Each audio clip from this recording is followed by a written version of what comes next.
Hello, my name is Dr. Denise Larsen. I'm a professor of counseling psychology at the University of Alberta. I've been working with hope for about the last 10 years and doing research with it.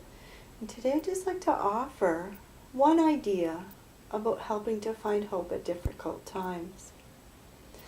Sometimes we can become so focused on something that's very important to us and we hope deeply for, that we forget that our life is much richer than just one hope. And so today I want to invite us to think about hope as something that comes in multiplicity, that we can access in various ways in our lives. So for instance, when we're facing something very important to us, like say a big exam, we might find ourselves saying, I hope to do really well on this exam. And become so focused on it that we're so narrowly attending to that exam that we forget that hope lives in many, many places in our lives, regardless of how we do on that exam.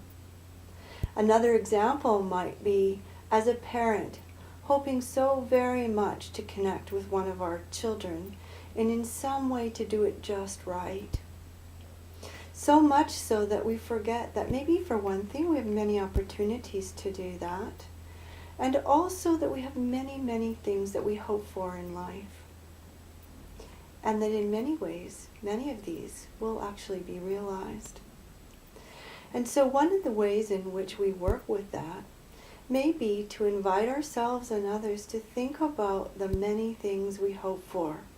In a sense, to diversify our hope portfolio. And in doing that, we begin to recognize that while we hope to do very well on an exam for sure, or we hope to connect with our child in a very helpful and good way, when we expand our hope portfolio, we also may say, I hope for many other things as well. These things may be big, very large things, like I've just mentioned, or they might be very small things, like I hope to go for lunch with a friend. They might be very important things, or they might be things that are very fun. They might be things that are playful. They might be things that we have to work very hard at. They might indeed be things we hope for ourselves, but they could also be things that we hope for others. And so one of the ways that you might investigate this for yourself is to make a listing of things you hope for. And take a look at them. And ask yourselves, which of these are very small?